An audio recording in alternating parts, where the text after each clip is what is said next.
Charlotte Gainsbourg se trouvait à Roland-Garros vendredi 9 juin 2023 avec son compagnon Ivan Attal, et elle a eu chaud.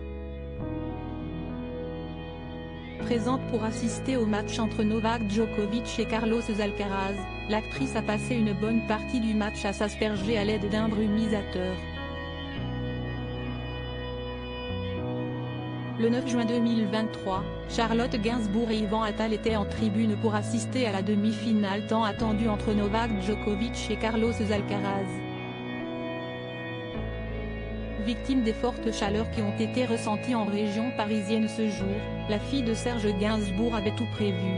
Lunettes noires, casquette, éventail et même brumisateur, la maman de Ben, Jo et d'Alice a passé une bonne partie du match à se rafraîchir devant son compagnon. Non loin d'eux en tribune se trouvaient notamment Vianney et sa femme Catherine Robert, Pierre Ninet, Tony Oka, Marine L'Orphelin mais aussi Mike Tyson dont la venue est loin d'avoir fait l'unanimité. En effet, l'ancien champion du monde est inscrit jusqu'à la fin de ses jours sur le registre des agresseurs sexuels américains car au début des années 1990, il a été condamné à 6 ans de prison pour avoir violé Desiree Washington, âgée de 18 ans. Le natif de Brooklyn a passé plus de 3 ans derrière les barreaux pour ce délit.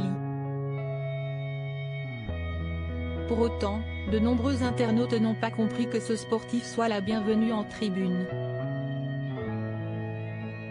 Quoi qu'il en soit, la journée du 9 juin 2023 a été marquée par la victoire de l'expérimenté Novak Djokovic qui a gagné face à Carlos Alcaraz 6 tiers, 5 septièmes, 6 premiers dans 3h23. Victime de crampes, le jeune Espagnol de 19 ans, numéro 1 mondial, a été obligé de s'incliner face à celui qui occupe la 3e place dans le classement ATP. Le célèbre Serbe disputera donc la 7e finale de sa carrière porte d'Auteuil. Interviewé sur sa victoire par les journalistes de Roland-Garros, Novak Djokovic a indiqué ce qu'il avait ressenti et dit à son adversaire lors de leur traditionnelle accolade au filet en fin de match, qu'il a encore beaucoup de temps devant lui et que je suis certain qu'il gagnera Roland-Garros plus d'une fois à l'avenir.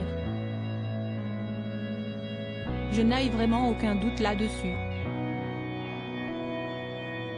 C'est un magnifique joueur, il a énormément de qualité, il est très dynamique, il met beaucoup de puissance dans ses frappes. C'est vraiment un joueur complet et puis, il a déjà gagné un grand chelem. C'est le plus jeune N-1 de l'histoire de ce sport donc il y a beaucoup de belles choses qui l'attendent. De retour sur les cours après avoir été banni pour avoir refusé le vaccin, il a également déclaré « Vous ne pouvez pas oublier ces événements. C'est une de ces choses qui vous colle à la peau, qui vous accompagne pour le reste de votre vie. C'est quelque chose que je n'avais jamais vécu auparavant, et j'espère que ça ne se reproduira plus jamais. Un champion tant physique que mental.